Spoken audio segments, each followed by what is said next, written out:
Hələ ki Qarabağın Gülüstan kəndində bağlanan müqavilənin nəticəsi olaraq 18-ci əsrin ortalarında meydana çıxmış Azərbaycan xanlıqlarından və Çar Rusiyası tərəfindən işğal edilmiş və Çar Rusiyasının işğalından sonra bəlkə də sonuncu gecikmiş xanlıq sayılan İrəvan və Naxçıvan xanlığı yenidən İranın əyalətlərindən birinə çevrildi.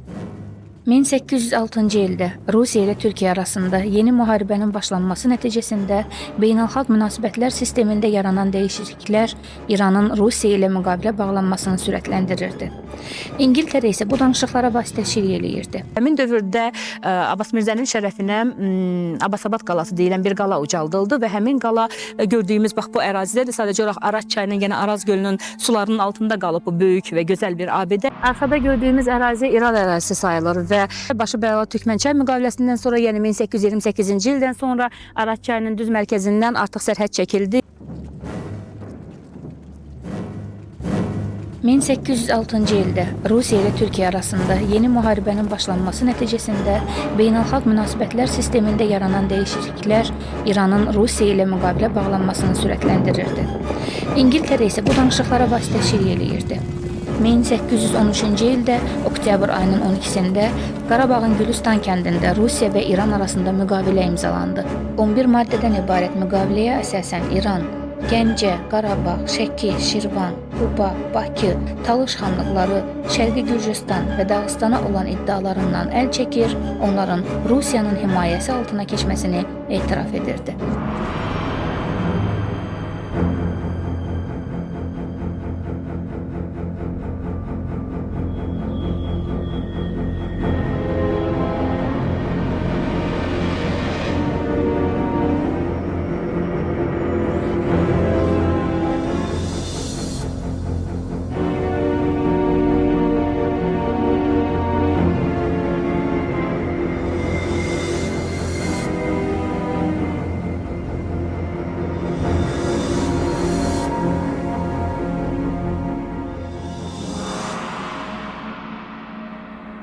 Qarabağın Gülüstan kəndi 1813-cü il Rusiya ilə İran arasında bağlanan müqavilədən sonra bax burada Qarabağın Gülüstan kəndində bağlanan müqavilə ilə 1-ci Rus-İran müharibəsinin sonu yetişdi. Təbii ki, bu müharibə sonradan yenə davam edəcəkdi. Bu 2-ci Rus-İran müharibəsi adlanacaqdı və onun isə sülh müqaviləsi Türkmənçayda, yəni İran ərazisində bağlanacaqdı. Hələ ki Qarabağın Gülüstan kəndində bağlanan müqavilənin nəticəsi olaraq 18-ci əsrin ortalarında meydana çıxmış Azərbaycan xanlıqlarından və Çar Rusiyası tərəfindən işğal edilmiş və Çar Rusiyasının işğalından sonra bəlkə də sonuncu gecikmiş xanlıq sayılan İrəvan və Naxçıvan xanlığı yenidən İranın əyalətlərindən birinə çevrildi. Baxmayaraq ki, İran əyalətlərindən xilas olmuş Naxçıvan və İrəvan xanlıqları yenidən ikinci sülh müqaviləsindən sonra yenə İranın əyalətlərindən birinə çevrildi. Bu müqavilə diplomatiya baxımından da uğursuz müqavilə oldu. Çünki o, iki dövlət arasındakı ziddiyyəti həll edə bilmədi. Müqavilədə böyük haykü ilə qeyd olunan sülh uzun sürmədi. Azərbaycanın ərazisi dəfələrlə olduğu kimi yenə də yenidən qanlı döyüşlər, viran edici basqınlar meydanına çevrildi. Kəlbəli xan, artıq gözləri çıxarılmış Kəlbəli xan həmin müddətdə Şərurda idi və ümumiyyətlə belə bir fikir var ki, bütün kəngərlilərin ikinci məskəni idi Şərur, amma məlumatlar, tarixi mənbələrə görə Kəlbəli xan burada qardaşının evində idi və Yermolovu da bax burada, yəni Şərurda qardaşının evində qəbul eləmişdi. Və o uzun müddət artıq kör olsa da söylənilənləri dedi, yəni o vaxtı ilə çox zəngin, çox yaşıl olan bax bu Şərur rayonunun indi belə bədbəxt tarmar olduğu gündən danışdı. Və pəncərə qarşısında oturub üzü Araza tərəf baxaraq dedi, bəlkə də Talih yaxşı ki, mənim gözlərimi belə bağladı ki, mən bu vadinin belə tarmar olduğunu, belə qurulmuş xaraba gününü görmədim, belə bədbəxt gününü görmədim.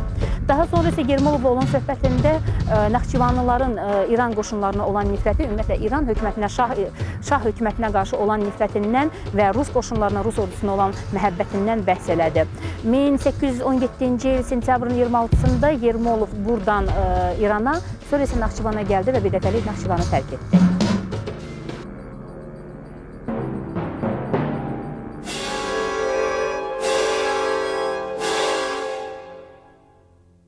Gülüstan müqaviləsi imzalandıqdan sonra İran artıq Naxçıvan və İrəvanda öz siyasi nüfuzunu möhkəmləndirməyə cəhd göstərirdi və bu zaman Kəlbəli xan da yenə də Rusiya ilə İran arasında manevr etməyə çox böyük fikir verirdi. Bu zaman İran artıq Rusiyanın regionda möhkəmlənməsindən narahat olur və o itirdiyi ərazinin bir hissəsini geri qaytarmağa çalışırdı. Və 1813-cü ilin oktyabrın 12-sinə bağlanmış Gülüstan müqaviləsi və həmin danışıqlar zamanı bağlanmış separat akt İrana belə bir hüquq verirdi və İran da belə bir hüquqdan istifadə eləyərək öz Xarici İşlər Naziri Mirzə Əbülhəsən xanın Çar 1-ci Aleksandra müraciət etməsi üçün onu Peterburqa göndərmişdi. Çar 1-ci Aleksandr da vəziyyətlə yerində tanış olmaq məqsədi ilə Aleksey Petroviç Yermolovun başçılığı altında xüsusi bir missiyanın göndəriləcəyini qeyd etmişdi və o həmin təlimatda, Yermolova təlimatında belə bir ideya irəli sürürdü ki, əgər burada sərhəd ərazi güzəştə getmək mümkündürsə, onda Şimali Tağış xanlığı və Qarabağ xanlığı İrana güzəştə gedilsin. Bu şərtlə ki, Naxçıvan və İrəvan xanlığı Rusiyaya ilhaq edilsin. Bax, belə bir orada təlimatda belə bir fikir irəli sürülmüşdü. Ona görə də Aleksey Petroviç Yermolov o 1816-cı ildən öz missiyasını həyata keçirməyə başlayır. Yerli şəraiti daha dərindən öyrənmək üçün o Naxçıvanda olarkən Kəlbəli xanla görüşür. 1816-cı il mayın 12-sində General Yermolov Kəlbəli xanla görüşdü. Görüş qarşılıqlı anlaşma şəraitində keçdi. Bu diplomatik görüşün qəbulun iştirakçısı Bronza yazır. Bizi qızılgül suyu ilə hazırlanmış çay və qəhvəyə qonaq etdilər. Hər şey bol idi, hər şey həddindən artıq bol idi. Kəlbəli xan haqqında isə Bronza belə qeyd edir. Xan özünün bütün bədbəxtliklərinə baxmayaraq gülərüz və hazır cavabı idi. Yermolov isə yaşlı ikən gözünü itirmiş bu bədbəxt qoca 20 il ərzində təbələrindən uzaqlaşdırılmış olsa da heç təsəlli tapa bilmirdi. Kəlbəli xan İrana nifrət edirdi. Heç təsadüfi deyil ki, ehtiyatlı İran hökuməti sədaqət naminə Kəlbəli xanın oğlunu girov saxlayırdı. Yermolov yazırdı. Xan mənə dedi ki, Ağa Məhəmməd xan mənim gözlərimi çıxarmışdı. Mənim güclü əllərim qisas almağa hazırdı. Yermolov yazırdı ki, o dünya işığından məhrum olsa da yaxşı bilirdi ki, 1-ci Rusiya-İran müharibəsi dövründə nəinki onun şəhəri, habelə bütün doğma diyarı dağıdılmışdı. Kəlbəli xan nəinki öz acı taleyindən, habelə bütün Naxçıvan xanlığının vəziyyətindən şikayətlənirdi. Kəlbəli xan pəncərə qarşısında dayanıb dedi. Vaxtilə Arat çayı vadisinin gözəlliyinə və zənginliyinə heyrətlə baxırdım. Gözəl bağları və meşəlikləri olan vadi çoxsaylı əhalini canlandırırdı. İndi mənə deyirlər ki, vadi boş səhralığa çevrilib, keçmiş zənginliyindən belə əsər əlamət qalmayıb. Bu görüşdən aktından istifadə edərək İran şahı Fətəli Şaha da təsir göstərmək ehtimalını da burada biz qəbul edə bilərik. Bunlar çox mühüm bir hadisədir. O hətta gedir İrana. Qeyd eləmək lazımdır ki, Aleksey Petroviç Yermolov Naxçıvanda olarkən, sonra Cənubi Azərbaycanda və Fətəli Şahla görüşəndə onda belə bir fikir yaranır ki, mövcud şərait Rusiyanın xeyrinədir. Ona görə də heç bir ərazi güzəştə getməyə ehtiyac yoxdur və Rusiya istəsə bu ərazidə özünün digər işğalçı planlarını həyata keçirə bilər. Bu hadisələrin sonu 1826-cı ildə Rusiya ilə İran arasında yeni müharibə ilə başlayır.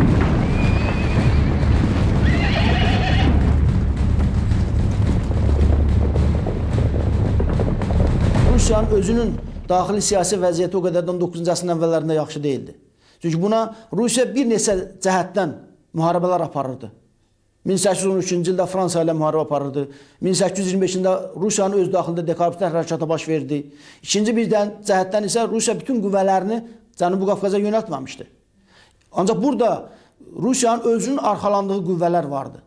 Hətta bəzi tədqiqatçılar, Rus tədqiqatçılarının özləri verir ki, necə ola bilirdi ki, Rus-İran müharibələrində az qüvvə ilə mübarizə aparan Rusiya, böyük qüvvə ilə mübarizə aparan Abbas Mirzənin qoşunlarına qalib gələ bilir. Bunun səbəbini özləri çox asanlıqla özləri verirdilər ki, bunların yeganə istinad elədiyi qüvvə Cənubi Qafqazda xristian qüvvələridir. Daxili təxribatlar istər-istəməz buradakı qüvvələri zəiflədir, az qüvvə ilə bura hərəkət edən Rusiyanın qələbə çalmasına gətirib çıxarır.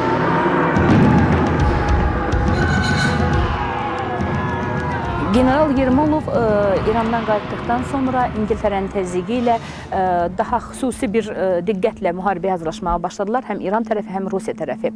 Təbii ki, İran tərəfinin hazırlığı daha böyük üstünlük təşkil edir. Çünki onlar bu müharibəyə çox ciddi hazırlaşırdılar və həmin dövrdə olan dayaq məntəqələri və qalaların tikilməsi, bərpa edilməsinə xüsusi diqqət ayırırdı İran hökuməti. Və həmin dövrdə Abbas Mirzənin şərəfinə Abbasabad qalası deyilən bir qala ucaldıldı və həmin qala gördüyümüz bax bu ərazidədir. Sadəcə olaraq Araz çayının, yəni Araz gölünün sularının altında qalıb bu böyük və gözəl bir abidə və bu abidə, bu qala daha doğrusu həm müdafiə mövqeyində dayanır, dayaq məntəqəsi idi, həm də böyük qala idi. Çünki bu qala fransızlar tərəfindən Abbas Mirzənin şərəfinə ucaldılmışdı. Doğrudan da çox böyük sənət əsəri idi. Sadəcə olaraq qala tək müdafiə mövqeyi deyildi. Yəni təbii ki, memarlıq abidəsi kimi çox sonradan uzun müddət təhlil ediləcəkdi və həmin qalanın müdafiəsində Ehsan xan dururdu və qalanın özü haqqında isə mənbədə belə deyilirdi.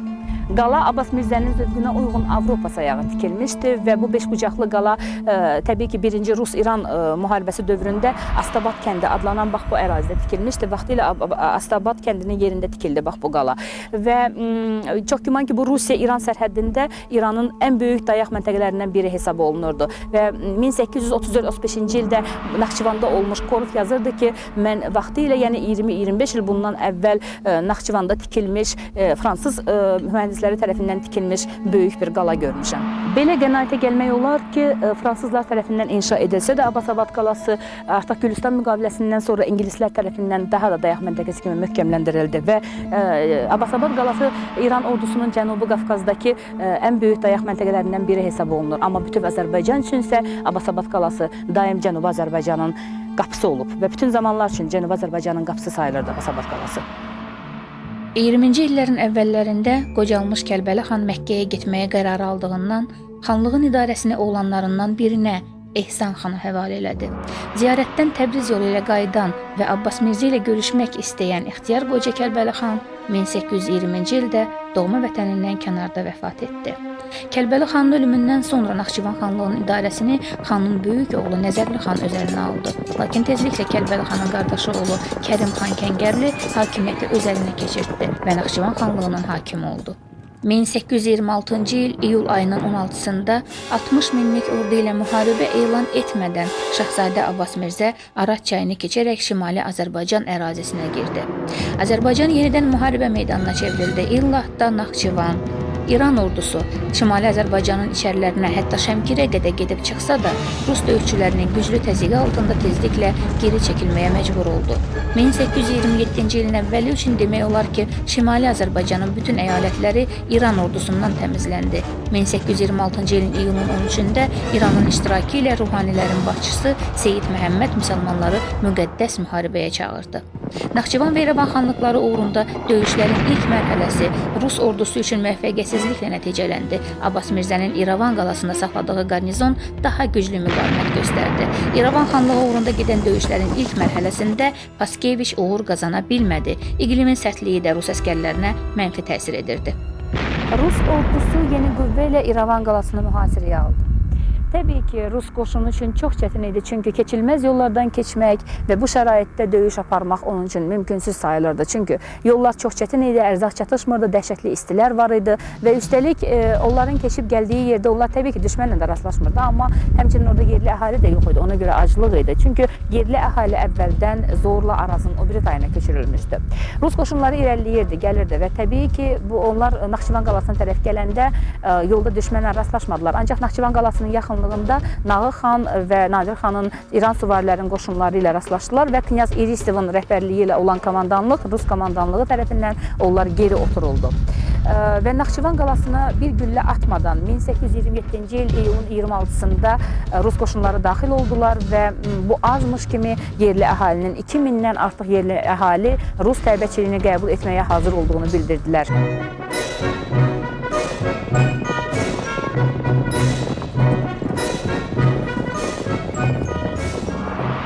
Rus ordusu bir o qədər müvəffəqiyyət qazana bilmirdi və bu İrəvan xanlığı uğrunda gedən döyüşdə illatda ki, Rus ordusu daha çox müvəffəqiyyətsizlik qazanırdı və bu döyüşə Rus ordusunda bax İrəvan qalası uğrunda döyüşə Paskeviç rəhbərlik edirdi. Paskeviç ümumiyyətlə İran qoşunlarına heç bir həmlə gələ bilmirdi. Təbii ki, bunun arzusunda idi və bu Abbas Mirzənin İrəvan qalasını saxladığı qarnizonu daha güclü müqavimət göstərirdi Rus ordusuna qarşı. Və beləliklə Rus ordusu müvəqqəti olaraq İrəvan qalasının həmləsindən və bu hücumdan müvəqqəti olaraq əl çəkərək Naxçıvan qalasına doğru üst tutdu. Naxçıvan qalası uğrunda gedən əməliyyatda isə general-leytenant Knyaz Elisov rəhbərlik edirdi və bu döyüş komandasına, döyüş Rus ordusuna böyük tapşırıq verilmişdi. Bu tapşırıq ümumiyyətlə Araz çayı üzərindəki keçidi əldə saxlamaq, ora Abbas Mirzənin qoşunlarını buraxmamaq, bundan başqa Abbasabada və Naxçıvan qalasına ümumiyyətlə heç bir qoşunun heç bir variantda döyüşçülərini buraxmaq şərti qadağan olunmuşdu. Və bundan da vacib tapşırıq, daha mühüm tapşırıq Naxçıvan ətrafında olan müdafiə qalalarının, çünki Naxçıvan özü hər tərəfdən qalalarla əhatə olunmuşdu və bu qalalar da artıq Naxçıvanın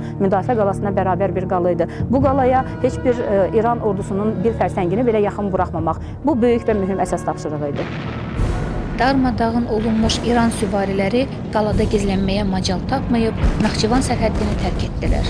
Birinci Rusiya-İran müharibəsi dövründə olduğu kimi yenə də Naxçıvan əhalisi Rus ordusuna müqavimət göstərmədi. Nəticədə 1827-ci il iyulun 26-sında Rus qoşunları Naxçıvana daxil oldular. İrandan narazılıq Rusiya ilə yaxınlaşmaq meylini artırmışdı. İndi bu təbii digər Azərbaycan xanlıqlarından bəhs edildikdə də bu fikir ortaya çıxdı ki, Azərbaycanın bəzi xanlıqları bunlar daha çox siyasi mənada Rusiya ilə yaxınlaşmağa çalışırlar. Yəni bunlar İrandan uzaqlaşmaq, Rusiya ilə yaxınlaşmaqla öz hakimiyyətlərini uzatmaq niyyətində idilər. Düzdür, burada o ölkənin taleyi də nəzərə alınmırdı. Çünki ölkənin birləşməsinə böyük ehtiyac var idi ki, xarici təhlükə qarşısında müdafiə sistemi möhkəmlənsin.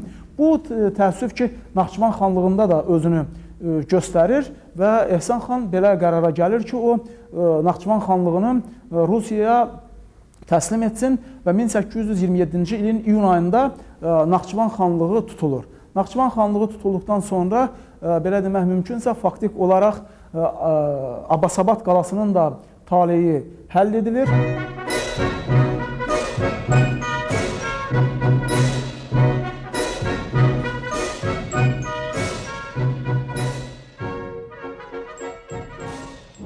Mirzə Adıgözəl bəy, o Mirzə Adıgözəl bəy ki, o Rusların xidmətində dayanırdı.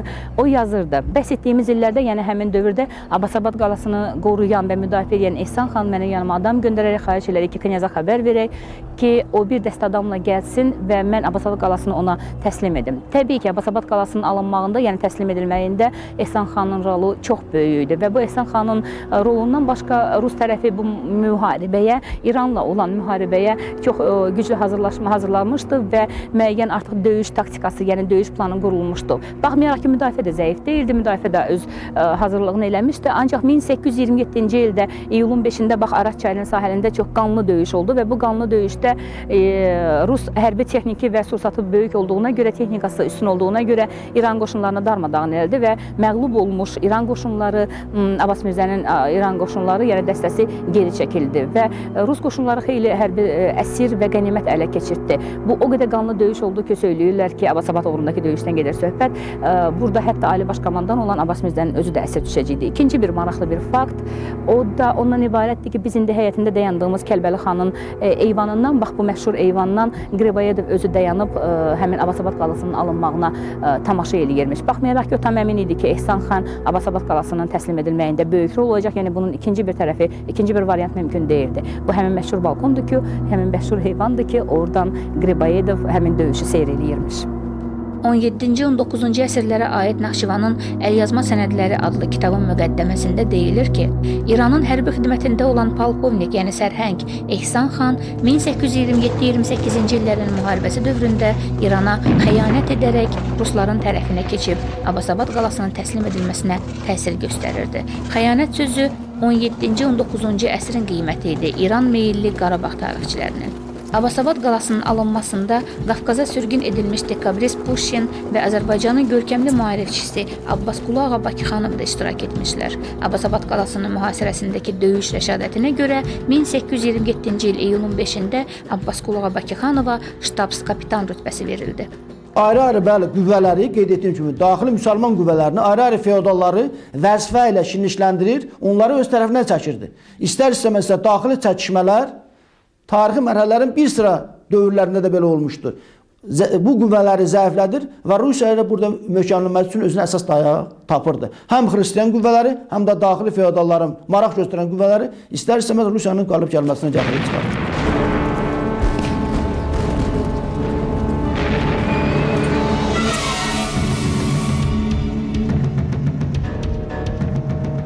...1804-1813-cü il Rusiya-İran müharibəsinin gedişində, xüsusilə Gülüstan müqaviləsinin bağlanmasında aydın oldu ki, Rusiya hərbiçiləri diplomatik danışıqları aparmaq və Rusiya üçün diplomatik baxımından uğurlu sülh müqaviləsi bağlamağa hazır deyirlər. Ona görə də 1826-28-ci il Rus-İran müharibəsinin gedişində Rusiya bundan nəticə çıxartmağa çalışırdı. Ona görə də Qafqazdakı Rus qoşunlarının baş komandanlığının o administrasiyası tərkibində xarici əlaqələri həyata keçirtmək üçün departament yaradılmağa başlamışdı. Bu da Aleksey Petroviç Yermolov da bu məsələyə xüsusi fikir verirdi və onun dəftərxanasında Şərqşünaslıq fakültəsini bitirmiş Qriboyedovun gəlməsi müsbət hadisə kimi Rusiya tərəfdən qiymətləndirilir. Lakin sonra Qriboyedovun özü ilə Yermolov arasında da müəyyən narazılıqlar meydana çıxmışdı və Qriboyedov Paskeviçin bu vəzifəyə təyin edilməsini ruh yüksəkliyi ilə qarşılamışdı. Çünki Paskeviç Qriboyedovla qohum idi. Ona görə də Paskeviç Qriboyedova etimad göstərirdi və o aparılan danışıqları Qriboyedova həvalə etmişdi. Və bundan sonra Qriboyedovun siyasi karyerasında yeni bir dövr başlamışdı və İranla danışıqları o həyata keçirtməyə başlamışdı. İran tərəfi ilə sülh müqaviləsi bağlamaq üçün Peterburqda hazırlanmış şərtlərlə əlaqədar məsələləri həll etməyi Paskeviç Qriboyedova həvalə etdi. 1827-ci il iyulun 30-da Abbas Mirzənin qərargahına gedən Qriboyedov danışıqlara başladı. Qriboyedov bəyanat verdi. Keçən il İran ordusu bizim sahib olduğumuz Qafqaz istiqamətində çox irəlilədi. İndi isə biz İrəvan və Naxçıvan vilayətlərini keçərək Arat çayına çatdıq. Abbasabada sahib olduq. Abbas Mirzə Qriboyedovla xeyli mübahisə etdi və nəhayət tələb etdi ki, Rusiya zəbt etdiyi İrəvan və Naxçıvan xanlığını İrana qaytarsın. Abbas Mirzə demişdi: "Siz ümumdünya işğalçısı kimi hər yeri işğal etmək istəyirsiniz, vilayətləri tələb eləməklə yanaşı həm də pul istəyirsiniz, amma heç bir şərtlə də razılaşmaq istəmirsiniz." Qriboyedov Abbas Mirzəyə bir diplomat kimi cavab vermişdi. Hər hansı müharibə bitdikdən sonra baxmayaraq ki, tərəfinizdən ədalətsiz olaraq başlanmışdı, biz öz sərhədlərimizlə bərabər rəqibin də sərhədlərini müəyyənləşdiririk. Elə ona görədir ki, hazırki vəziyyətdə İrəvan və Naxçıvan vilayətlərinin bizə güzəşt edilməsini tələb edirik. Pul isə elə bir silahdır ki, onsuz nə müharibə etmək olar, nə də ticarət. Pul tələb eləməklə biz öz rəqibimizi bizə zərər vurmaq imkanından da məhrum edirik.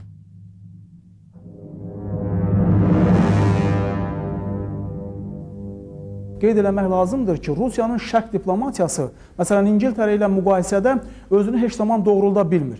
Məsələn, biz Yermolovun 1816-17-ci il missiyası zamanı onun o diplomat kimi özünü doğrulda bilməmiş və Şah sarayında böyük narazılıq yaradılmışdı. Paskeviçin də bu məsələdən xəbəri var idi. Ona görə də Qriboyedov ümidləri doğrultmalı və bunları aradan qaldırmalı idi. Ona görə də Qriboyedov bu işlərdə çox fəal iştirak edirdi. O yalnız danışıqlar aparmaq hüququna və Paskeviçə məlumat vermək hüququna malik idi. Daha ciddi danışıqları aparmaq və Rusiya hərbiçilərinin burada aldadılmasına yol verməmək məqsədi ilə Rusiya özü bura xüsusi bir diplomat Abreskovu göndərmişdi. Yəni Rusiya əsas ona ümid eləyirdi. Amma o danışıqların pərdarxası hissəsini isə Qriboyedov aparırdı. Faktiki olaraq Qriboyedovun burada ciddi siyasi məsələlər həll etmək hüququ yox idi. Lakin onun Paskeviçlə yaxınlığı, xüsusilə də onun o erməni Qriqoryan kilsəsinin rəhbəri, sonralar Nerses Aştaraketsi ilə yaxınlığı, ermənilərlə yaxınlığı onun mövqeyini möhkəmləndirirdi.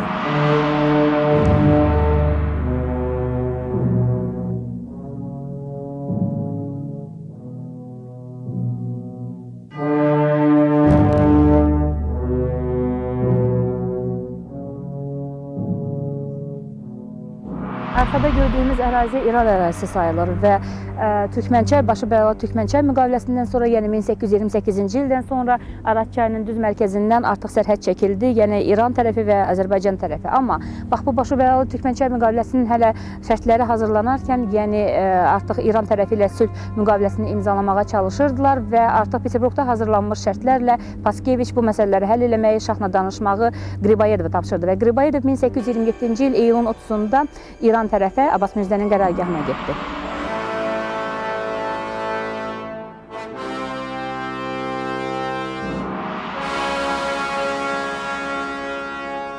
Tərəflər uzun müddətli mübahisələrlə üzləşdilər və çox uzun müddətli mübahisələrdən sonra nəhayət ki, müqavilənin şərtlərinə doğru qayıtdılar. Müqavilənin şərtlərində isə təbii ki, yenə mübahisələr düşdü və nəhayət hər iki tərəf bu razılığa gəldi və Abbas Mirzə bu təklif elədi. Ruslar Qarabağa, mənsə Təbrizə doğru çəkilirəm və Naxçıvandakı Abbasabaddan başa qalan bütün tərəflər, yəni Naxçıvan vilayəti, Naxçıvan xanlığı bir tərəf elan olunsun. Abbasabad qarnizonunu ərzaqla təchiz etməyi isə Abbas Mirzə öz üzərinə götürdü. Təbii ki, bu variant bəlkə də İran tərəfə sərf edirdi, Rus tərəfə isə bu variant qətiyyən sərf eləmirdi.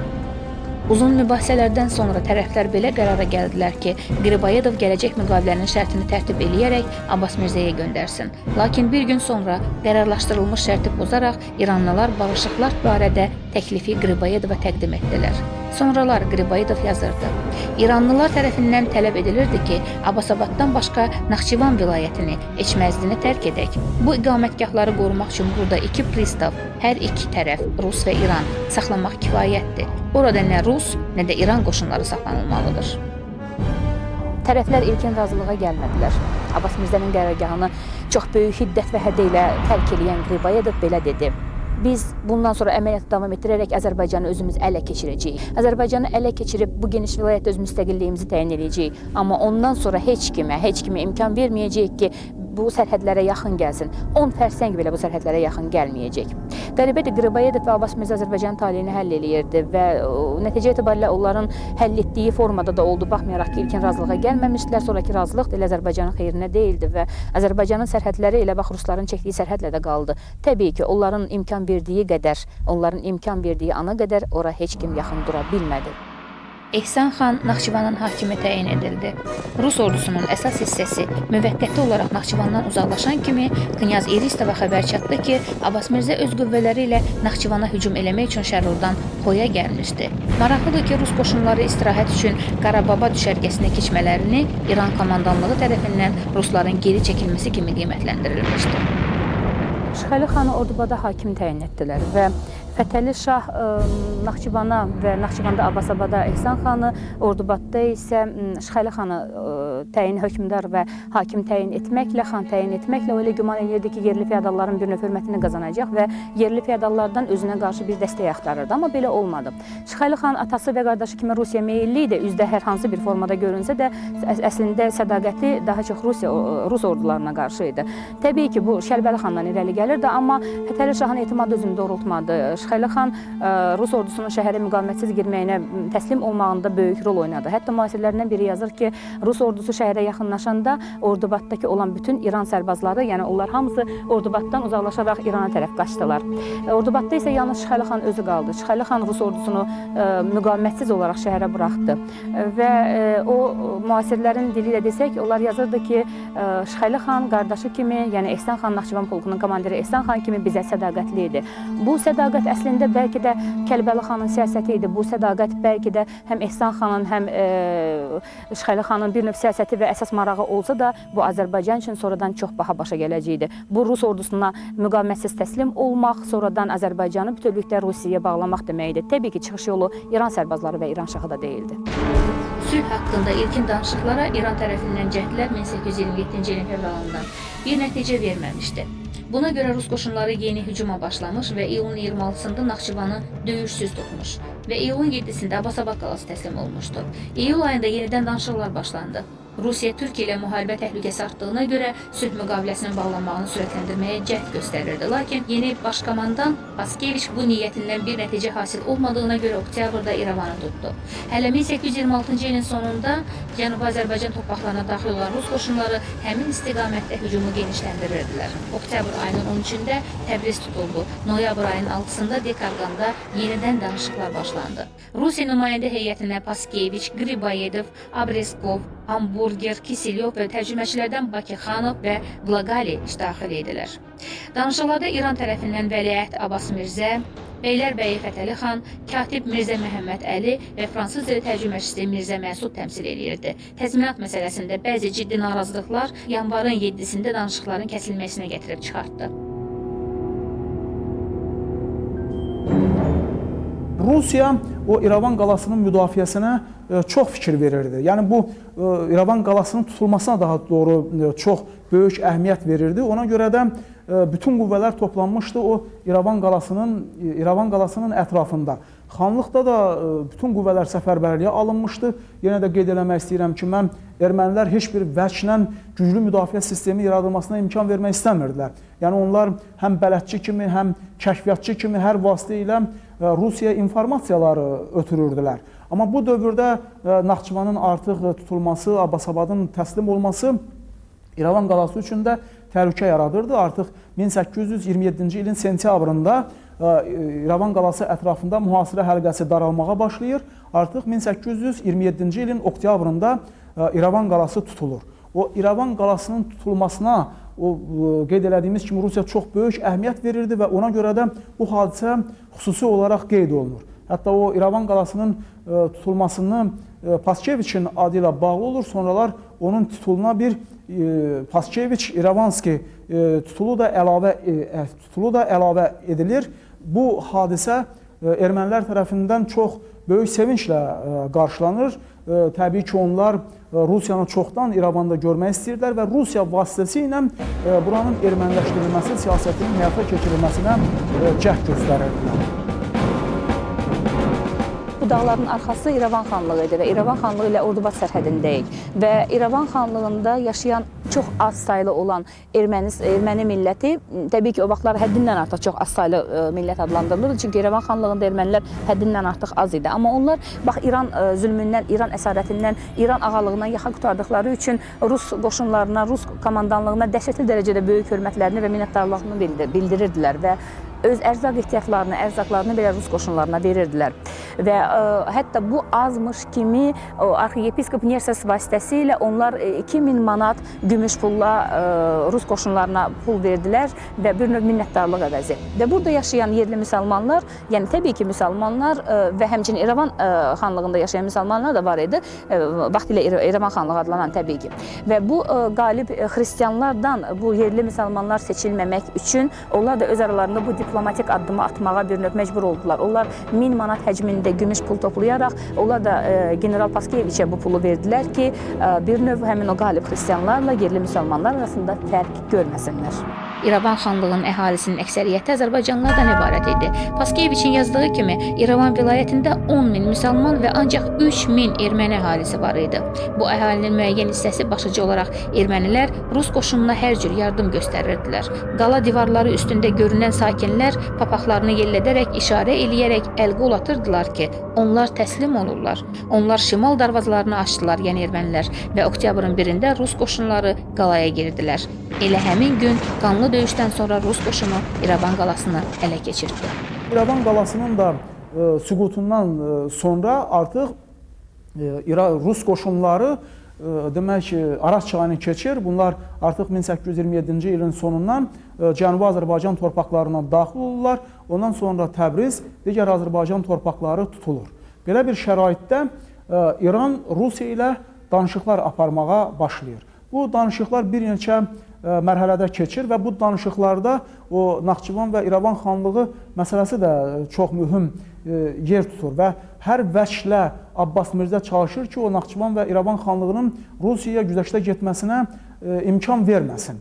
Lakin Rusiyanın yeni o hərbi qüvvələrinin işğalları vəziyyəti tamamilə dəyişir. 1827-ci ildə Qaraziyədin kəndində, sonra isə Dekarqan kəndində danışıqlar keçirilir və bu danışıqlar prosesində Rusiya artıq hərbi üstünlüyündən siyasi üstünlüyü birləşdirə bilir və İran qarşısında çox kəskin şərt qoyur və o hətta Naxçıvan və İrəvan xanlıqlarından başqa 10 krur, yəni 20 milyon manat məbləğində vəsait də tələb eləyir və bu hadisələr 1828-ci il fevral ayının 10-da Türkmənçay müqaviləsinin bağlanması ilə başa çatır. Cənubi Azərbaycanın Rusiya tərəfindən işğalına İngiltərə qətiyyətlə mane olurdu. Burja tarixçisi yazırdı. İranlıların özlərindən çox ingilislər Abbas Mirzənin bədbəxtliyinə yas tutur. Azərbaycana görəəsirdilər. Çünki Azərbaycanın İrandan alınması ingilislərin qüdrət və nüfuzunun tam sarsılması idi. İngilis hökuməti Cənubi Azərbaycanın mühüm strateji hərbi mövqeyinə böyük əhəmiyyət verirdi. İngilis diplomatiyasının bu siyasəti digər səbəblərlə birlikdə Azərbaycan xanlığının iki yerə bölünməsində mühüm rol oynadı. Cənubi Azərbaycan şah istibdadının, İran feodallarının zülmü altına düşdü, Şimali Azərbaycan isə Çar Rusiyasının müstəmləkəsinə çevrildi. 16-cı 17-ci əsrdə dağıdılmış bax bu möhtəşəm abidə Sınıq körpü adlanır. Vaxtilə bu körpü Cənubi və Şimali Azərbaycan arasında böyük körpü idi, yəni böyük memarlıq abidəsi olan bir körpü idi. Yəni Azərbaycan bütövlükdə bir bütöv Azərbaycan idi, onun cənub tərəfi və şimal tərəfi var idi və bu Araz çayının üzərindən çəkilən bax bu körpü sadəcə olaraq həm tranzit yolu, həm əhalinin gedib gəlişi üçün xidmət edirdi və məşhur Türkmənçay müqaviləsindən sonra isə körpünün təbii ki dağıdılmış körpünün böyük bir hissəsi İran ərazisində, indi adlandırdığımız İran ərazisində qaldı, çünki vaxtilə bizim torpaqları idi və bu böyük ərazidə qalan körpünün çox kiçik bir hissəsi Arazın düz mərkəzində qalıb, çox olduqca kiçik bir hissəsi Azərbaycan tərəfdə qalıb. Və təbii ki, bu böyük mədəniyyətin, böyük tarixi və abidənin öyrənilməyinə mane olan tərəfdir və böyük Azərbaycanın xəritələrini cızda bildiyimiz halda yəqin ki, bu körpülər hamısı bərpa olacaq. 1828-ci ilin fevralın 9-dan 10-na keçən gecə saat 12-də Abbas Mirzənin münəccimi tərəfindən müəyyən edilmiş vaxtda Miyanə şəhərindən 33 kilometr şimali qərbdə olan Türkmənçay kəndində müqavilə imzalandı. Bu hadisə münasibətilə Rus toplarından 101 yaylım atəş açıldı. Həm 1804, 1813-cü və 1826-28-ci illərdə Rus-İran müharibələrinin gedişində, həm də sonralar ermənilərin böyük kütlələrinin İran, Türkiyə və Cənubi Azərbaycandan Zaqafqaziya, o cümlədən Qarabağa köçürülməsi nəticəsində burada onların sayı ilbəil artırdı. Təkcə 1826 və 28-ci illərdə Rus-İran müharibəsinin gedişində Zaqafqaziyaya, o cümlədən Qarabağa 18 min erməni əhalisi köçürüldü. Türkmənçay müqaviləsindən sonra isə ermənilərin maneəsiz olaraq İrandan Rusiya ərazisinə, yəni Azərbaycana köçməsinə icazə verilmişdi və bu akt ermənilərin İrandan, həm də Türkiyədən Zaqafqaziyaya, yəni Qarabağa kütləvi şəkildə köçməsinə imkan verirdi. 2 il ərzində Zaqafqaziyaya 30 min İran, 40 mindən isə çox Türkiyədən erməni köçürüldü və bu erməni əhalisinin cüzi olduğu Gəncə və İrəvan quberniyalarının ən yaxşı torpaqlarında yerləşdirildi. Onlara həddindən artıq xəzinə torpağı ayrılırdı ki, təki onlar yaxşı yaşasın. Rus səfiri Qriboyedov yazırdı. Biz müsəlmanları onların uzun müddətli olmayacaq indiki ağırlaşmaları ilə barışdırmaq, ermənilərin həmişəlik bu torpaqları tutmaq qorxusunu çıxartmaq üçün müsəlmanlara təlqin edici mülahizələr edirdik. Türkmənçay müqaviləsi 16 maddədən ibarət idi. Bu müqavilədə İran və Rusiya arasındakı sərhəd xəttini 4-cü, İranın Qafqaz dağına qədər bütün Zaqafqaziya ərazisini, o cümlədən Gülüstan müqaviləsinə əsasən Rusiyaya keçmiş ərazilərini və Araz çayının bu və ya o biri tərəfindəki İrəvan xanlığını və Naxçıvan xanlığını Rusiyaya güzəştə getdiyini isə 5-ci maddələr müəyyən etdi.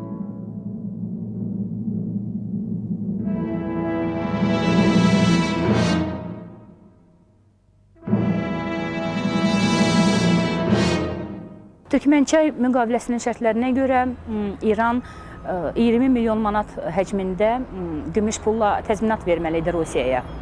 Və maraqlı fakt ondan ibarətdir ki, vaxtilə Gülüstan müqaviləsi bağlananda da bu müqavilənin bu bəndi var idi və o Türkmənçay müqaviləsində bir daha təsdiq olundu. Bundan da maraqlı fakt digər faktdır. Bu digər fakt ondan ibarətdir ki, Rusiya Osmanlı Türkiyəsi ilə apardığı müharibənin, savaşın sonunda 1829-cu il sentyabrın 2-sində Osmanlı Türkiyəsi ilə bağladığı Ədirnə müqaviləsində bu faktı bir daha irəli sürdü və o da bir daha təsdiq olundu və burada təsdiq olunması əsas fakt ondan ibarət idi ki, İrəvan və Naxçıvan xanlığı bütövlükdə Rusiyaya birləşdirilir və bu müqavilənin bu şərtini qəbul elədi Türkiyə, çünki özü savaşda məğlub olmuşdu və bu faktla razılaşmağa məcbur idi.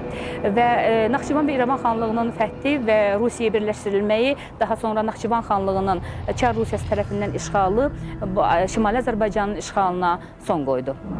Çar Rusiyası cənubda sərhədlərini möhkəmləndirmək üçün Naxçıvan və İrəvan xanlıqlarını tamamilə ləğv elədi və 21 mart 1828-ci il tarixində 1-ci Nikolayın fərmanına əsasən bu iki xanlığın ərazisində süni şəkildə qondarma erməni vilayəti yaradıldı və bu inzibati bölgü isə 1850-ci ilə qədər davam elədi.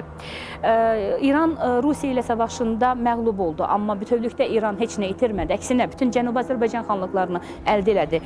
Bugünə qədər Türkmənçay müqaviləsinin şərtləri yenə tam olaraq qüvvədə olaraq qalır. Şimali Azərbaycan isə bütövlükdə Çar Rusiyasının işğalı altında idi və ümumiyyətlə Çar Rusiyası Naxçıvan və İrəvan xanlığının işğalında çox böyük uduşlar etdi, böyük addımlar etdi. Bu müharibələr nəticəsində uduzan ancaq və ancaq biz Azərbaycan xalqı olduq, özü də çox uzun müddətə.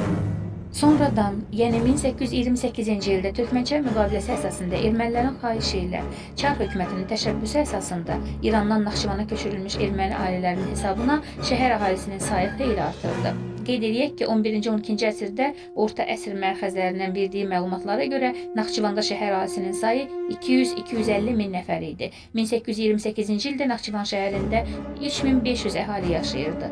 Əsrlər boyu davam edən müharibələr, illahda son hadisələr kütləvi surətdə yerli əhalinin azalmasına gətirib çıxarmışdı.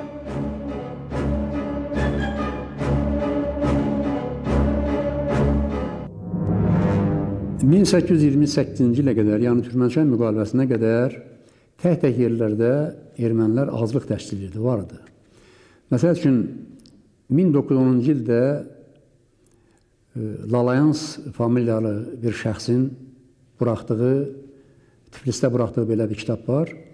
Ordubatski Politseyski Участок Naxçıvanskoy Uyezdi. Həmin əsərində bu yazır ki, Lalayans yazır ki, Ordubat şəhərində ümumiyyətlə erməni olmayıbdır. Ordubat o dövrdə demək olar ki, Ordubat polis sahəsi belə adlanırdı. Oranın bir sıra kətlərində ermənilər olmuşdu. Və bunu da belə hesab eləmək lazım ki, ermənilər yenə də burada qədimdən olan yerli əhali olmayıbdır. O da yenə 1828-ci ildən qabaq gəliblər. Lakin əsas əhali isə demək gəlibdir Türkmənçay müqaviləsindən sonra. Deyilənə görə erməni mənşəli olan Lazarev, general Lazarev, o Rus familiyası qəbul edibdir. Onun təşəbbüsü ilə Rusiya qarşısında belə məsələ qaldırıbdır.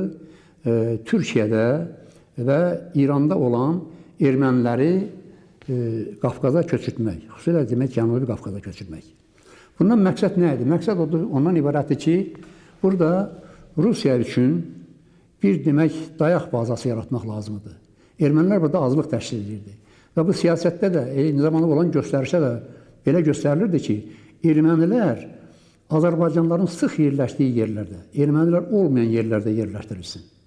Ona görə onların kətləri salınanda da elə torpaqlar seçilirdi, elə yerlər seçilirdi ki, o demək Azərbaycan kətlərinin arasında salınırdı.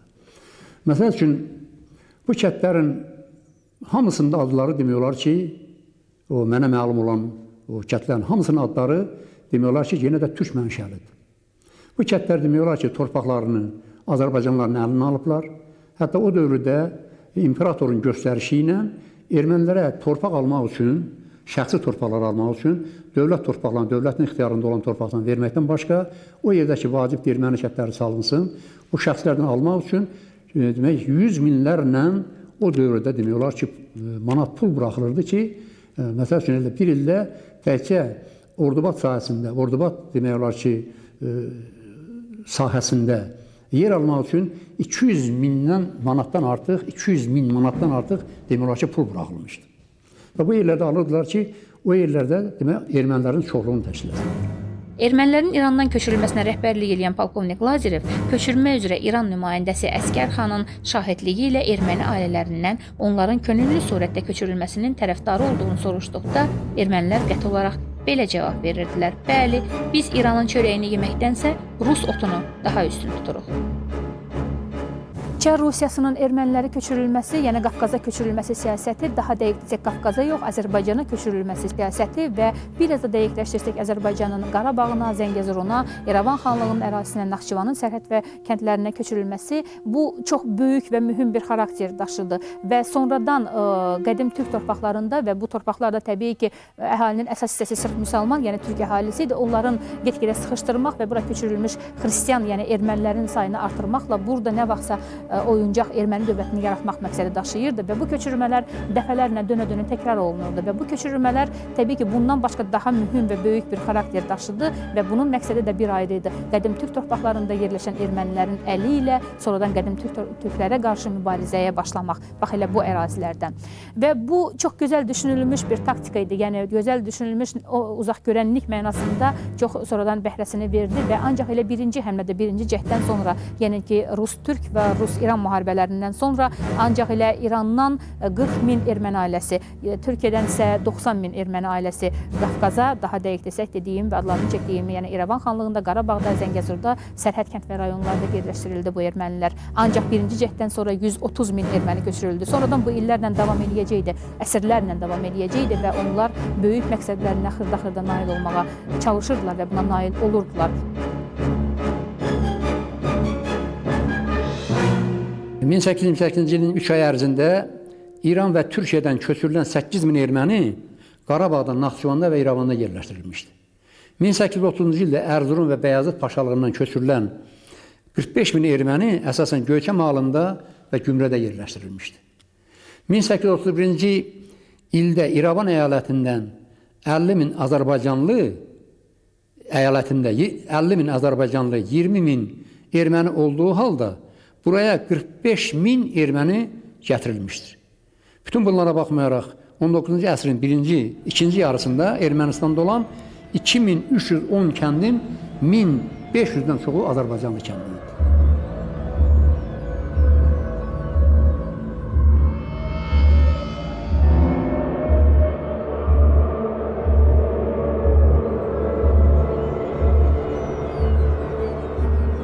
...1828-də bağlanan düşmənçi sülh müqaviləsinin bir neçə maddəsi sırf ermənilərlə bağlıdır. Və ondan sonra İran və Türkiyədən ermənilərin bu əraziyə köçürülməsi, ümumiyyətlə Azərbaycan ərazisinə, o cümlədən İrəvan, Naxçıvan və Qarabağa köçürülməsinə qarşı bir məqsəd qoyulmuşdur.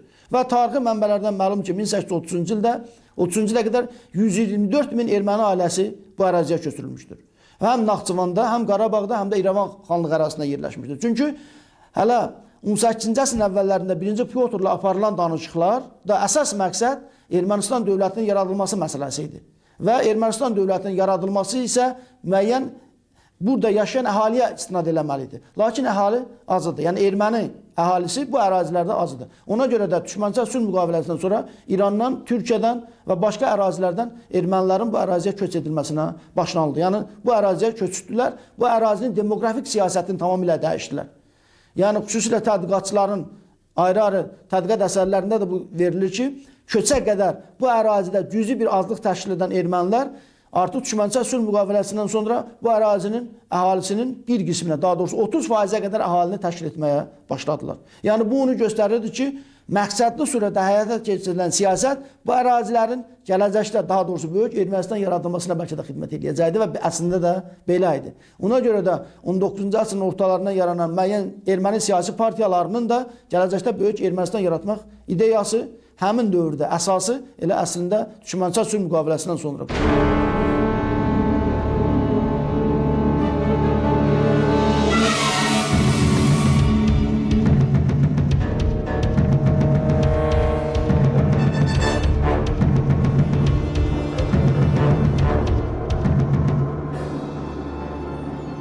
Beləliklə, 1828-ci il fevralın 10-da Rusiya ilə İran arasında münasibətlər təbii ki, müqavilə ilə artıq Cənubi Azərbaycanda yerləşən, indi Cənubi Azərbaycanda yerləşən, İran ərazisində yerləşən Türkmənçay kəndində müqavilə ilə 1-ci Rus-İran müharibəsi bitdi. sona yetdi, belə demək mümkünsə. Sona yetdi, bitdi və Türkmənçay müqaviləsi bağlandı. Müqavilənin müxtəlif şərtləri var idi. Həmin müxtəlif şərtlər də təbii ki, Azərbaycanın xeyrinə deyildi, İranın xeyrinə idi, Rusiyanın xeyrinə idi. Və ondan sonra daha dəhşətli hadisələr başladı. Ondan sonra ermənilərin İrandan, Türkiyədən kütləvi şəkildə axını başladı və Azərbaycanın İrəvan xanlığı qədər qədim vilayəti, Naxçıvan xanlığı qədər qədim vilayəti birləşdirilərək Erməni vilayəti altında Rusiyanın tərkibinə qatıldı və ermənilər həmin ərazilərə köçürülməyə başladı. Bəli, ermənilər artıq tarixlərini 1828-dən qurdular. O qədər tarixlərini onlar üçün göydən düşmə bir tarix və vətən əldə elədilər ki, hətta bizim ən müqəddəs abidələrimiz, bax indi yerləşdiyimiz bu Gülüstan türbəsi deyilən müqəddəs türbənin özündə də erməni imzalarını qoyub getdilər. Bəli, uduzan ancaq və ancaq biz olduq və biz bu uduşu təzədən öz əzəl torpaqlarımıza geri qaytara biləcəyikmi? Biz böyük Azərbaycanı yenidən saxlaya biləcəyikmi və yenidən Azərbaycanın sərhədlərini belə çəkməyə bacaracağıqmı?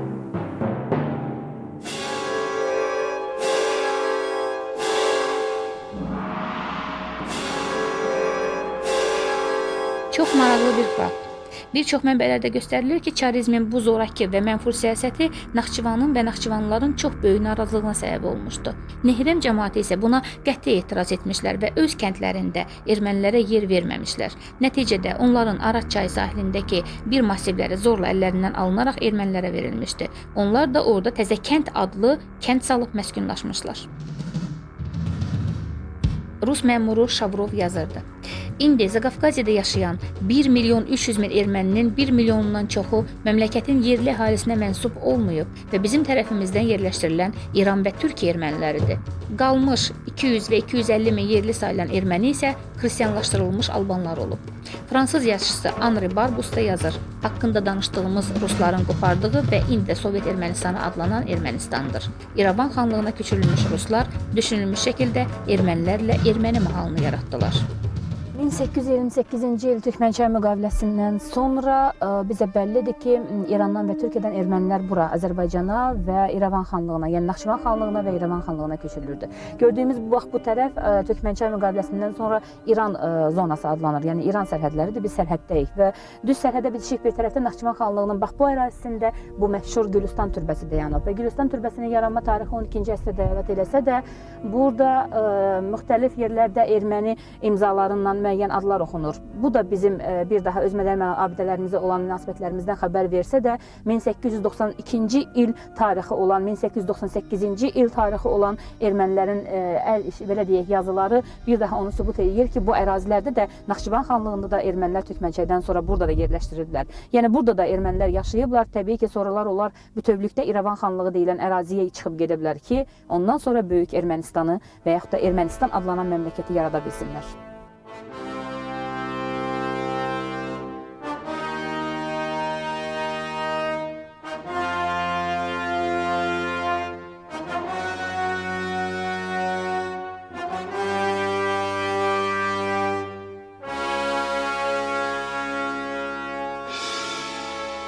Bu ərazinin əsas sahibi Kəngərlilərdir.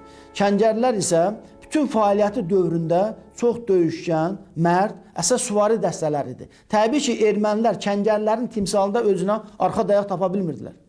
Həmin o Kəngərli süvariləri, Kəngərli qüvvələrindən həm İran, həm Türkiyə, həm də Rus ordusu, hətta Çar Rusiyası çox geniş istifadə etmişdir. Çünki bu ərazidə yerləşən ayrı-ayrı kəndlər, Kəngərli kəndləri istər-istəməz ermənilərin bu ərazidə yerləşməsinə lazımi şərait yaratmırdılar. Və təbii ki, bu cür üz görən ermənilər bu ərazidə təbii ki, möhkəmlənə bilməzdilər. Ona görə də elə tarixin sonraki mərhələsində də heç bir siyasət yeridilmədən ermənilər Naxçıvan bölgəsini tərk etdilər. Çünki bu yəni 17, 18, 19-cu əsrlərdə də belə yerli əhalinin siyasəti, yerli əhalinin ermənilərə münasibəti ermənilərin bu ərazidə möhkəmlənməsinə imkan verir.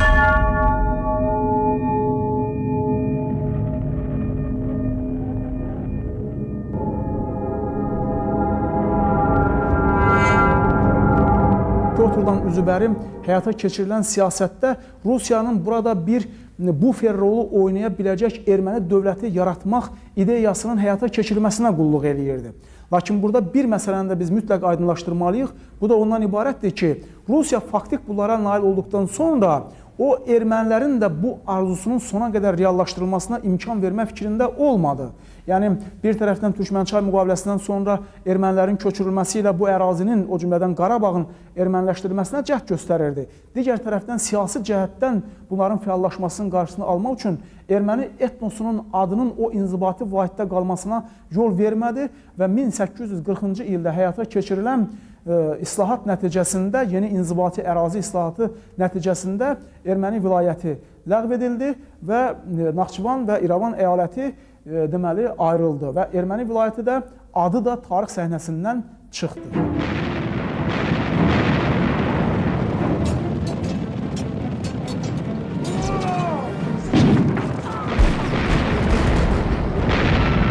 Çox dəhşətli bir sonluq gəlib yetişdi və ümumiyyətlə bu dəhşətli sonluqdan, yəni bu aqibətdən qaçmaq mümkün idi və yaxud da bu aqibətdən daha ağır aqibət və bu aqibətin özünü gözləməmək ağılsızlıq və sadəlövflük olardı. Yox, bu qaçılmaz bir şey idi və nə İran şahının, nə Çar Rusiyasının, yəni imperiyasına qalib gəlmək gücündə və qüdrətində deyildi Azərbaycan. Nəinki Azərbaycan xanları. Çünki Azərbaycan xanları və xanlıqları bütövlükdə birləşib birlikdə böyük və bütöv Azərbaycan ola bilmədilər. Baxmayaraq ki, bütöv Azərbaycan sərhədləri var idi, böyük Azərbaycan sərhədləri var idi və biz bugün dönüb o illərə baxanda babalarımızı ittiham edirik. Bəli, biz onları qınayırıq. Çünki çox yaxşı olardı ki, biz düşünürdük ki, onlar bütün bacardıqlarını elədilər. Amma bu qaçılmaz, çox qaçılmaz bir sonluq idi. Amma belə olmadı. Onlar bütün bacardıqlarını eləmədilər. Səbəbsə başqa şeydir və bu iki savaşda, iki böyük dövlətin savaşında meydan və qənimətə çevrilmək mənliyi, qüruru sınmamışdı bu millətdə və onlar bax bu qüruru hiss eləmədilər özlərində. Onlar bu meydanda qənimət olmağını qəbul elədilər. Bax bu sual bugünə kimi açıq qalıb. Niyə?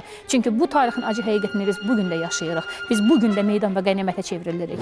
Əsas səbəb təbii ki, budur. Əsas səbəb odur ki, bu torpaqda bu millət qardaş-qardaşa qənim kəsilir. Sadəcə olaraq öz çəpərini qorumaq üçün. Çəpərlər isə çox kiçikdir, vətən sərhədlərindən çox uzaqdır və biz bu çəpərlərimizi qoruya-qoruya erməninin, farsın, rusun siyasətinə gözü bağlı olaraq getmişik və bu bizim böyük və bağışlanmaz səhvimizdir. Bəli, biz bugün baxırıq tariximizin acı səhifələrindən o illərə, çünki həmin acı səhifələrin acı taleyini biz bugün indi yaşayırıq və babalarımızı ittiham edirik. Bəli, babalarımız ittiham olunmağa və qınanmağa layiqdir. Necə ki, bizi də sabah unutqanlığımızda və zəifliyimizdə ittiham edəcəklər. Onda var bizim torpaqlarımızın və vətənimizin halında. Çünki tarix yazılır, əsrdən əsrə böyük və bütöv Azərbaycanın sərhədləri isə kiçilir. Böyük Azərbaycanın sərhədləri kiçilməkdə, tarix isə yazılmaqda. Dünən onlar tarixin bu cür qəhrəman oldular, sabahsa biz ola bilərik.